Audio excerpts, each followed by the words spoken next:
Bukangalozo, c'est un grand projet qui a coûté à l'État congolais des millions de dollars américains, mais qui n'a jamais produit de fruits doux. Ces projets avaient profité à qui? L'IGF vient de jeter bien sûr ses phares sur ce dernier. GoPass, sur le plan national, vrai casse-tête. Sur le plan international, on ne peut même pas en parler. Ça produit beaucoup d'argent. Je dis bien beaucoup d'argent. Ce n'est pas en francs congolais, mais en dollars. Mais on ne sait pas d'où partait cet argent. Ça, c'est un problème aussi. L'IGF n'a pas gardé silence. L'IGF vient une fois de plus jeter ses projecteurs sur ça. Certainement, les gens vont tomber encore. Puisque en RDC, semble-t-il que la culture de l'enrichissement illicite était devenue mode de gestion pour certains caciques regroupant dans une structure donnée. Je ne vais pas citer les noms, mais vous allez comprendre tout simplement qu'en RDC, nous avons connu un système prédateur qui ne voulait pas le bien-être et le développement de ces grands pays. Et voilà notre fil conducteur bien sûr de cette grande émission, sans oublier ce qu'a évoqué notre constitutionnaliste des circonstances, l'homme qui n'a pas bien assimilé ses cours de droit à l'université de Kinshasa, l'homme qui étudiait plus le vendredi et samedi, qui propose aujourd'hui le scrutin au second tour, au second degré, indirect bien sûr, comme quoi il faut garder l'argent pour faire développer le pays. Pendant 18 ans, on ne parle pas de développement. Et aujourd'hui, on nous fait parler de développement. Oui, certainement, mais quelle est l'intention cachée? Je reçois pour vous un économiste. Il s'y connaît bien, c'est quelqu'un qui parle sans gants et tous les coups sont permis dans cette émission. Oui, gare aux gens qui souffrent plus de la tension, prière de rester à côté. Et surtout à vous, je vous prie de ne pas suivre l'émission. Mais suivez quand même, vous serez bien édifiés. Edem TV officiel, c'est la RDC qui gagne toujours. Et Mathieu Takizala, c'est notre invité. Mathieu Takizala, bonjour. Bonjour, cher journaliste. Vous êtes DG d'un garage très moderne, spécial auto. Aujourd'hui, avec vous, nous parlons d'abord des enquêtes. Oui. Le bien fondé des enquêtes. On va aussi épingler les titres d'exonération et quand est-ce qu'il faut exonérer quelqu'un ou la marchandise. Et puis, on va chuter sur d'autres questions d'actualité. Première thématique. Enquête sur Bukangalozo. Enquête sur le GoPass. Qu'est-ce que vous pouvez nous dire? Bon, vous savez, le gaspillage n'a jamais construit un État. Et il faut qu'on revienne dans le fondamental d'un État. Un État, c'est d'abord la redevabilité des individus et des citoyens. Ça signifie que dans la vie, on a des droits et des devoirs. Alors, vous parlez des choses qui nous échappent pendant presque la long terme des 6 décennies à la République démocratique du Congo, où on a l'habitude, lorsqu'on prend des responsabilités, on s'amuse au lieu de travailler. Parce qu'il faut, à chaque fois, quand vous nommez quelqu'un, vous donnez la responsabilité à quelqu'un, il faut aussi l'outil de contrôle. Vous voyez, vous parlez de l'inspection générale de finances qui commence maintenant à monter au créneau à la République démocratique du Congo. Et je demande toujours aussi que la Cour des comptes suit ce que l'inspection générale du travail est en train de faire. Très bien. Donc, parce que, qu'est-ce qu'on a fait? On a fait des erreurs et des bavures inutiles. Et on n'arrive même pas à dissocier le salaire des individus et le bien commun, donc de la communauté. Ça signifie qu'il faut bancariser d'abord l'économie. Et si on bancarise l'économie, on va échapper à beaucoup de détournements à la République démocratique du Congo. Qu'est-ce qui se passe? Bukangalozo, ce n'est pas le premier programme à caractère agricole qui a échappé dans la lanterne des Congolais. Je me rappelle qu'on avait Daipen qui a même transformé les choses ici à la République démocratique du Congo, mais c'était un échec du point de vue global. Alors, Bukanga Lonzo, ce sont des décisions du gouverneur général de la République, hein, vous savez, le palais qu'on appelle primature de Kinshasa, qui a piloté ce programme. Le premier ministre chez nous. Oui, ben, moi je continue plus dans la résonance du gouverneur général, parce que cette non, maison... L'État a évolué, M. Mathieu. Non, a évolué, mais du point de vue social et sociétal, rien n'avance en République démocratique du Congo. Okay, ça signifie que ceux qui arrivent dans le palais du gouverneur général n'arrivent pas à comprendre qu'il faut travailler au lieu de faire la récréation. Ça signifie que ces gens-là pensent que pour faire avancer la société congolaise, c'est eux tout seuls. Non, parce qu'aucun pays, chers journalistes, a pensé que pour développer le système agricole, qu'il fallait faire des parcs agro-industriels comme vous prétendez tant en République démocratique du Congo. Mais la marche à suivre, c'est quoi? D'abord, dynamiser la profession de ceux qui travaillent dans le secteur vert, l'agriculture. Donc ça signifie que le planteur et l'éleveur doivent être encadrés. Mais ce n'est pas le cas. Il n'y a pas le chambre d'agriculture pour encadrer ces gens-là. Il n'y a pas de coopératives qui sont subventionnées. Il n'y a même pas une banque. Mais à chaque fois, si on veut faire de l'argent facile, on crée des business, des programmes. Et là-dedans, on est à la fois l'acheteur, de l'autre côté, celui qui sort l'argent dans la caisse de l'État. Personne ne vous contrôle. Maintenant, il faut que ça cesse en République démocratique du Congo. Il faut qu'on commence aussi à punir les gens. Parce que Dieu lui-même qui nous a créés, il a créé l'enfer pourquoi? Pour nous pousser à être dans le bon sens des choses. Mais comment on vous nomme quelque part, vous devenez le propriétaire des immeubles, et bizarrement, le métier ou la mission qu'on vous avait confiée, rien ne change. Bukanga Lonzo, dans le vrai résonance, ça devait être pour lutter sur le 80% de ce qui est des denrées de première nécessité que nous consommons, que nous puissions produire même 40%. C'est ce que les Sénégalais ont fait, c'est ce que les Marocains ont fait. Mais est-ce qu'on est arrivé même à 5% de ce que nous consommons? Rien du tout. Mais on a fait beaucoup de la publicité autour de Bukanga Lonzo. On a vu au lieu que de mettre la publicité sur le planteur congolais ou l'éleveur congolais, mais on met la publicité sur ceux qui sont en col blanc, de cravate. L'homme en cravate qui veut faire l'agriculture. Mais au finish, on va où? Au finish, les tracteurs sont abandonnés. Au finish, personne n'est en prison. Et je demande à l'administration congolaise de mettre des gens en prison. Parce que ce n'est pas normal. Vous voyez, on a demandé à travers l'émission que vous animez tant, la clarté sur le programme des 100 jours. Et aujourd'hui, il y a quelques-uns qui sont là-bas, dans la prison de Makala. Et Bukanga Lonzo de même. Ça signifie que celui qui a pris l'argent de l'État, s'il ne rembourse pas, Makala. Et Makala risque de se remplir. Mais non, mais c'est pour ça que je dis, moi, le plan de relance que j'ai construit, je n'ai jamais accepté que Kinshasa a 20 millions d'habitants, qu'on a une seule maison carcérale. Vous voyez, les voleurs sont intelligents, mon frère. Ils ont dirigé et n'ont pas construit des prisons parce qu'ils savaient que le vrai voleur, c'est eux. Ce n'est pas possible. Ah oui.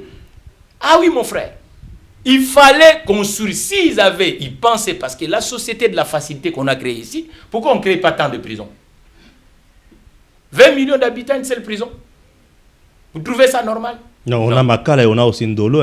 Ndolo, c'est militaire. Elle a un caractère militaire. Mais quelle est la capacité de Ndolo? Ndolo a été construit en quelle année?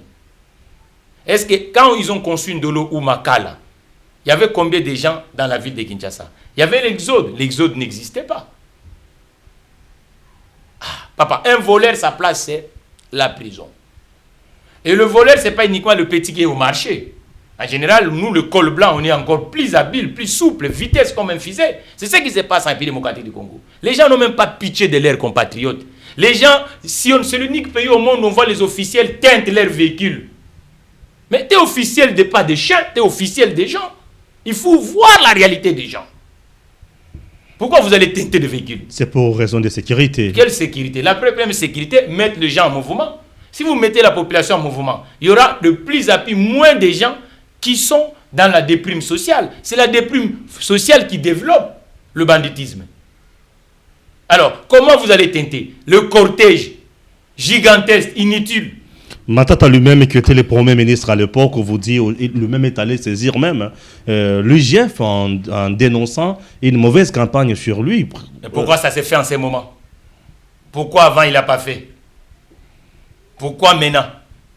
On ne se justifie pas. Un homme d'État, lorsque Les sons de cloche sont et qu'il attend que le tribunal fait leur travail. On ne peut pas déranger le juge. Laissons le juge faire leur travail. Moi, j'ai demandé pour Bokangalonzo, que nous les experts, par exemple dans l'ingénierie de la mécanique, qu'on va les constater. Est-ce que les tracteurs qui sont là-bas, ce sont les tracteurs qui étaient prévus pour ce site? Et on l'a acheté à combien? Quel est le niveau de manque à gagner? Au lieu qu'on soit spectateur dans ces pays, les experts sont négligés. Et à chaque fois, ce sont des politiques qui prennent la place des experts. Non! Et les experts judiciaires doivent faire leur travail. Les experts techniques économiques doivent faire leur travail. Pour que nous sachions quand même qu'on cesse avec ce gaspillage de l'argent des Congolais. On ne peut pas se faire justice toi-même, non? Alors attendons que les enquêtes, pas au lieu qu'on va vite dans besoin, ça ne sert à rien. Alors un homme d'État, quand la justice est saisie, il se met en disposition de la justice. Cessons de faire des défensives dans ces pays. Ça ne sert à rien. Rien n'avance. On est le dernier dans le continent africain. On ne vend rien. Et pourtant, si le projet était bien piloté, on pouvait même se réjouir. Mais est-ce que les opérateurs privés, qu'est-ce qu'ils ont fait dans ces pays-là? Là, les gens comme moi, les entrepreneurs, pourquoi on ne les associe pas tant? Pourquoi les bureaucrates là, type césariens qui sont sur la place de Kalina, et ils croient que c'est eux le propriétaire de la République démocratique du Congo? C'est pas normal. Quel est le résultat? Dans la vie, tout le monde peut pécher, tout le monde peut faire les erreurs, mais il suffit de reconnaître qu'on est dans le mal. Et le mal n'a jamais construit un pays. Et c'est ce que nous voyons ici. On est démunis dans tous les secteurs de la vie. Tout programme que le Congolais entreprend, au finish, ça ne produit rien. Mais les gens s'enrichissent autour des programmes étatiques. Déplorable. Passons directement au deuxième point de la première thématique. Là, nous parlons directement du GOPAS. Vous connaissez ça et vous avez quand même quelques idées sur ça? Moi, je suis parmi les gens qui payent ce GOPAS. Mais on appelle ça taxe aéroportuaire, non? En général, ça devait être inclus dans le billet d'avion. Mais pourquoi il sort du billet d'avion? Quelle est l'intention? Pour voir clair et bien gérer. Ah, qui voit clair? Depuis qu'ils ont collecté ça, les initiateurs de la taxe. Qui paye ça? C'est des Congolais qui payent, le pauvre Congolais. La plupart n'ont même pas un salaire. Comment ces taxes-là? Vous savez, il y a des gens qui gagnent même pas $50 à la République démocratique du Congo. Donc ces gens-là ne peuvent pas voyager. Mais pourquoi ces taxes-là? Quels sont les éléments qui ont permis que ces taxes soient au niveau de $50 américains? C'est deux niveaux. Il y a la taxe sur le plan national. national. Il y a la taxe sur la ville de Kinshasa qui a $5 américains. Et la taxe du gouvernement central, que moi j'appelle du gouvernement central, parce que c'est eux qui récupèrent cet argent-là, à travers l'organisme public du propriété entrepreneurial qu'on appelle RVA. Mais maintenant, cet argent-là sert à quoi? Parce que nous, le propriétaire de l'argent, moi je suis parmi ces gens qui payent ça. On veut voir clair là-dedans. Au début, il nous disait que voilà, c'était quelque chose pour montrer la bonne volonté congolaise du côté de la Banque africaine de développement pour construire. Mais cet aéroport, c'est une cage de pompiers qui n'a même pas un hôtel, qui n'a même pas une zone fret, et on ne sait même pas qu'est-ce qu'il faut faire. Le restaurant, c'est le restaurant. Mais maintenant, on prend $50. Mais maintenant, ces $50, c'est uniquement pour baliser le piste d'atterrissage. C'est tout. Avec quelques écrans qu'on met là, c'est tout. Et on doit continuer toujours à prendre $55. Vous pensez que notre aéroport ne répond pas aux normes? Ne répond pas. International. Les aéroports, ce sont ce qu'on appelle en bon jargon ville à l'intérieur d'une ville. Ça signifie qu'on doit trouver une zone économique où les gens peuvent vivre. Ça signifie que les avions doivent faire navette là-dedans. On n'a même pas un parking sûr pour stationner même le véhicule. Le collecteur de l'argent, on devait avoir des sociétés de gestion des parkings au niveau de l'aéroport d'Ndjili, ça devait créer des emplois. Mais qui prend? On voit les gens en uniforme qui récupèrent l'argent quand vous rentrez à l'aéroport d'Ndjili. Même les conditions ne sont pas réunies. Donc cessons de faire cet amusement. Comment on peut rester dans l'amusement pendant 60 ans? Vous collectez l'argent, mais ça va où au finish? Et les gens qui ont élaboré le projet de l'aéroport d'Ndjili, ils n'ont pas vu que l'hôtel nécessite un besoin. Donc quelqu'un qui a une vol à 3 h du matin, comment il va faire avec les embouteillages de la ville de Kinshasa? Comment il va faire? L'aéroport doit avoir des hôtels. L'aéroport doit avoir des parkings. L'aéroport doit avoir une zone fret. Il y a une zone fret. Pourquoi faire? Où les entrepôts sont là, on peut stocker la marchandise. Mais l'aéroport, ce n'est pas uniquement l'individu qui se balade. Il y a des cargos qui doivent descendre aussi. Non, ça descend. Combien de cargos descendent-ils à l'aéroport d'Ndjili? Même pas 10 la journée. Vous allez stocker où la marchandise? Il y a des hangars là-bas. Il y a des hangars, bien sûr, il y a des entrepôts. Combien d'hangars? Où? Combien d'hangars? Vous voyez, c'est ça le vrai problème. Non, mais moi, je ne sais pas donner les nombres, mais c'est ce que je vous dis que... Moi, je vous dis que cet aéroport ne répond pas à la taille de la République démocratique du Congo. La République démocratique du Congo est au cœur de l'Afrique. Vous voulez nous dire qu'on doit voir clair sur la gestion du On doit voir clair sur la gestion de GoPass parce que le fournisseur de l'État, c'est sa population. Si l'État lui-même est tenté d'asphyxier sa population en mettant des taxes irréalisables parce que la population est faible, et l'État doit tenir compte de ça. Ça fait combien de temps que ce GoPass existe? Plus de 5 ans.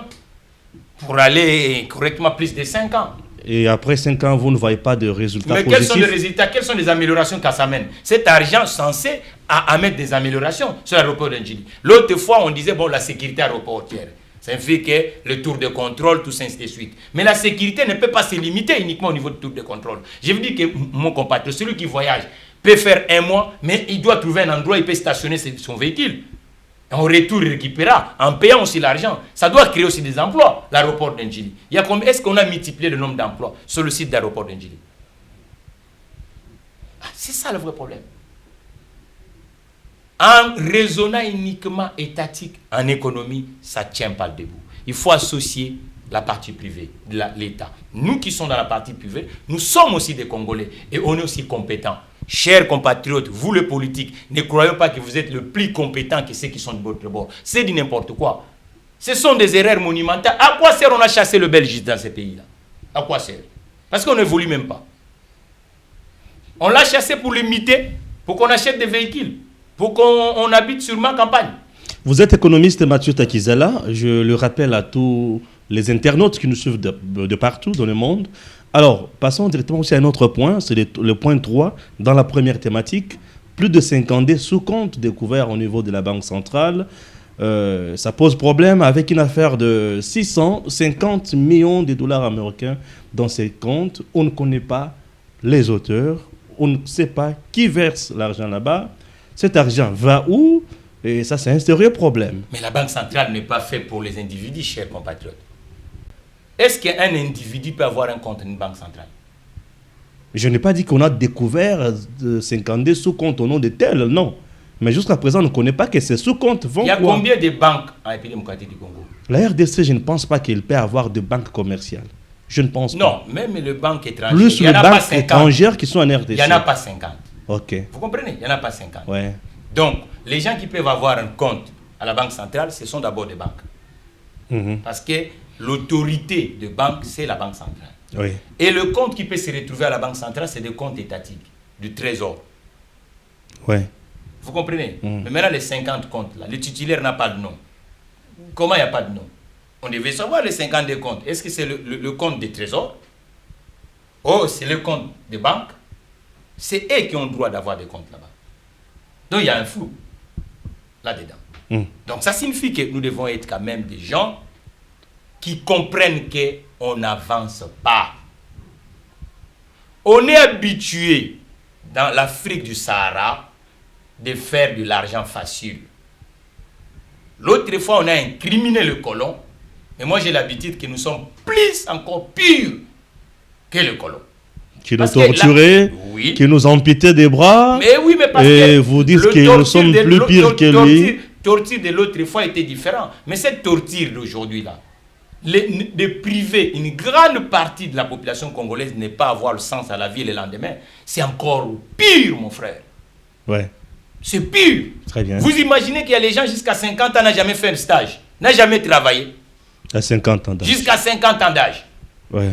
Et ça, c'est encore plus pire.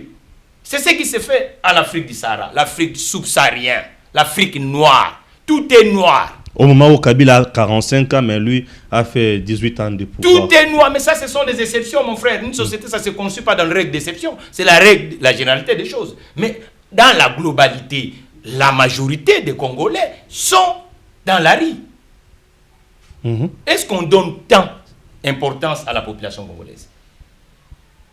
Maintenant, il faut que qui nous disent, les 52 comptes appartiennent à qui? Quel est l'organisme public qui a un compte là-bas? Il y a un gouverneur à la Banque centrale du Congo.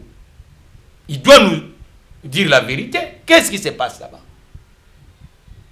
Et c'est pour ça que vous voyez les inflations, tout ça, ainsi de suite. La politique monétaire. La monnaie, c'est quelque chose qui a une souveraineté. Elle joue dans des volets. Moi, je suis monétariste. Volet politique et volet économique. Oui, essayez un peu de nous en parler. Maintenant, brièvement. Comment fait-il? Brièvement, c'est ce que je dis. Je vais donner les deux parties. Ouais. Première partie, ce sont des comptes du Trésor qui représentent l'État.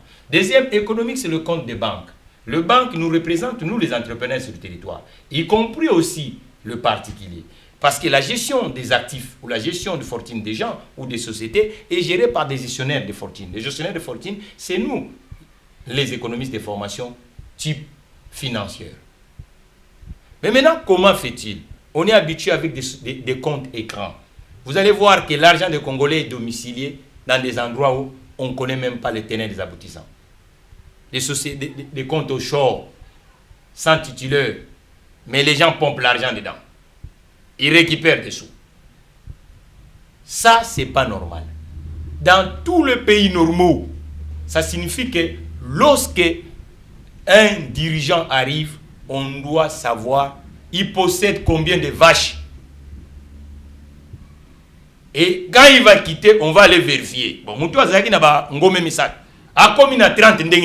ça se passe aussi chez nous avec la déclaration de biens immobiliers. Ah, mais est-ce que l'application est où? C'est ce qui pose parfois Comment quelqu'un problème. peut construire des immeubles sans crédit en banque? Trouvez-vous ça normal? Chez nous, ça s'est fait. Hein? Mais ce n'est pas normal cette règle, mon frère. La règle économique est universelle. La règle des États est universelle. Aujourd'hui, on vit dans un espace mondialisé. Ça signifie que les uns et les autres s'imitent. Mais l'imitation africaine est mauvaise. On aime bien la gloire par la facilité. Et moi, dans mon jargon, j'appelle ça luxe insolent. La bourgeoisie contador sans fond. Toi, tu es bourgeois, mais pourquoi on ne donne pas l'espace aux voisins pour qu'ils deviennent aussi bourgeois? C'est question de créer des classes.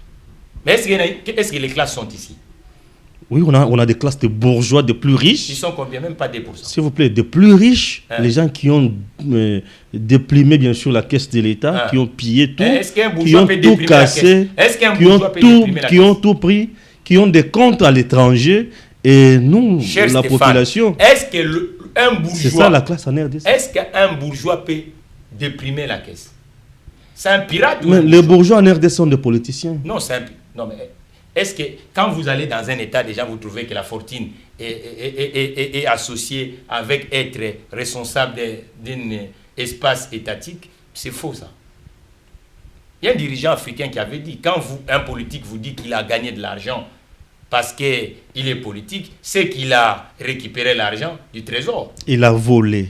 Ah ben oui, il faut bien utiliser cette expression. C'est qu'il a récupéré. Récupérer, c'est la même chose, mon frère. Non, il a volé Et plus court. il y en a aussi qui va plus court. Ouais. Je connais un dirigeant du monde occidental qui a dit qui regrette pourquoi il est politique, parce que c'est un économiste comme moi. Il voulait même se mettre gestionnaire des entreprises, parce qu'on ne gagne pas de l'argent en étant politique. Ailleurs, mais pas en RDC. Ah mais c'est anormal, c'est pour ça que le taux de chômage reste toujours de masse. Parce qu'on ne dissocie pas les choses. On vient en politique pour faire carotte. Non, la politique, ce n'est pas fait pour ça. Elle est faite pour autre chose. Merci. Chers compatriotes, nous passons à la deuxième thématique. C'est lié aux élections. Élections présidentielles indirectes. Mode parlementaire, bien sûr, proposé par Ngoyi Kassanji pour éviter... Je vais épargner Mathieu Takizala d'autres arguments. Je préférerais prendre l'aspect développement, c'est-à-dire pour Ngoyi Kassanji, organiser les élections au suffrage universel et direct. Le pays perd beaucoup d'argent. Mais organiser l'élection présidentielle au suffrage indirect, mode, bien sûr, au niveau du Parlement, le pays va gagner beaucoup d'argent et on va parler développement. Pouvons-nous parler développement réellement en ces termes ou en privant les autres de leurs droits ou c'est comment? Mathieu Takizala, comment vous justifiez, comment vous analysez cet argumentaire de M. Ngoyi Kassanji? Bon, je vous dirais quelque chose. Vous savez, le mémoire des Congolais sont courts, un moment. Aujourd'hui, première chose, nous devons dissocier à croire que ce sont des élections qui feront le développement de la République démocratique du Congo. Ouais. Non. Parce que ce système que vous êtes en train de présenter, que les téléspectatrices de la chaîne doivent comprendre, ça a déjà existé ici, non? Le président Kasavubu a été élu comment? Est-ce que ça a créé plus d'emplois? Il y a beaucoup d'écoles blanches du côté étatique. Ça signifie, pour moi, je suis un réformiste. Le nombre de députés nous fait défaut. Il faut dire la vérité. Ils sont peu? Ils sont beaucoup. Ah, tel nombre là? Beaucoup. On a beaucoup, on a un grand nombre de députés. Mon cher ami, nous n'avons pas de l'argent. Il faut pas aller tourner de gauche à droite. Nous devons faire un parlement même de 80 députés. Ça ne changera pas. Le pays restera toujours le pays. Ça ne dit pas avoir 500 que c'est là qui va créer. Depuis qu'on a continué avec ce type de 500, est-ce que le territoire a développé? Non. Le nombre de sénateurs, c'est beaucoup. Pour moi-même, il faut supprimer le Sénat. Parce que nos villages restent toujours dans la misère. Il faut dire ça. Il faut retourner dans le système de 2 tours d'élection pour que les choses soient claires. On fait le premier tour. Le deuxième tour, s'il y a des alliances politiques, les gens se réunissent autour d'un programme. S'ils gagnent et gouvernent ensemble, ça va nous échapper à des choses qu'on voit ici, où les uns et les autres, nous sommes ensemble, mais on se tire à boulettes. C'est ça qu'on peut faire. Le nombre de ministres, c'est trop. Il faut réduire le nombre de ministres. Le nombre de députés provinciaux, pour moi, il faut même que ça parte. Beaucoup de gaspillage de ce côté. Il faut dire la vérité aux gens. Il ne faut pas cesser à tourner de gauche à droite. Ça ne sert à rien. Moi, je suis même qu'il faut qu'on retourne à 11 ou à 6 provinces à la République démocratique du Congo. Parce qu'il y a des provinces ici, provinces, villages sans usine, sans ligablo, mais un gouverneur, un chef en famille, sans actif. Qu'est-ce qu'il va faire? Alors, mon frère. Mais c'est à lui de créer, on peut être un manager. Moderniser l'administration pour que nous puissions faire. Et puis financer le PME congolais, les entreprises, pour qu'on crée des emplois à la République démocratique du Congo. Pour moi, 20 ministres ou 15, ça suffit, national. On fait des économies de 46. Pour moi, un ministre ne peut pas avoir 6 véhicules derrière lui. Vous voyez là où il faut faire des économies? Pour moi, le chef de l'État lui-même, on doit réduire les émoluments. Au moment où un ancien président vous touche 600, oui, mais c'est ce que dit 70 000 $. dollars. Elle est là. Je dis, le président de la République, le nombre de véhicules qui sont derrière le président de la République, on doit réduire. La semaine, s'il va au travail, il prend le véhicule officiel. Mais s'il est dans ses activités privées, il roule avec sa petite véhicule privée. Mais le président de la République n'a plus de véhicule privé. Ah, mais il doit avoir. C'est un monsieur, avant d'être président de la République, il était lui, déjà, sa personne, c'est une institution. Alors, c'est ce que nous disons. En France, il y a eu un premier ministre qui n'était pas dans de raison officielle. Il prend l'avion de l'État, il va aller regarder le match de football. Mais il retourne, on lui demande, il dit, restituez l'argent, monsieur. Il était en fonction. Parce que le match de football n'a rien à voir avec la fonction d'individu. Vous parlez de la France, bien sûr. Oui, mais je suis français. Oui. C'est ma deuxième nation. Et là, nous sommes en RDC. Oui, mais parce que bon. on est voisines, culturellement, on est proches. Nous sommes le dernier, à part la France, le premier territoire francophone du monde. En population, en superficie. Oui. Donc, il ne faut pas qu'on parle la langue de Molière, mais qu'on ne l'imite pas. On n'imite la pas. langue officielle au Congo, ça s'appelle le français. On a étudié avec ça. Donc, nous sommes français de culture. Ouais. Alors on doit l'imiter, donc ça ne sert à rien. Les officiels parlent français ici, ils ne parlent pas en Chiluba, mon frère. Donc le problème c'est ça. Parlons de vraies choses. On ne peut pas croire. On a fait 60 ans ici en croyant qu'en faisant plus de ministres, ça va développer la République démocratique du Congo. Mais le bassin des actifs est absent. Aujourd'hui, pour moi, on doit réformer la République démocratique du Congo. Du fond en comble.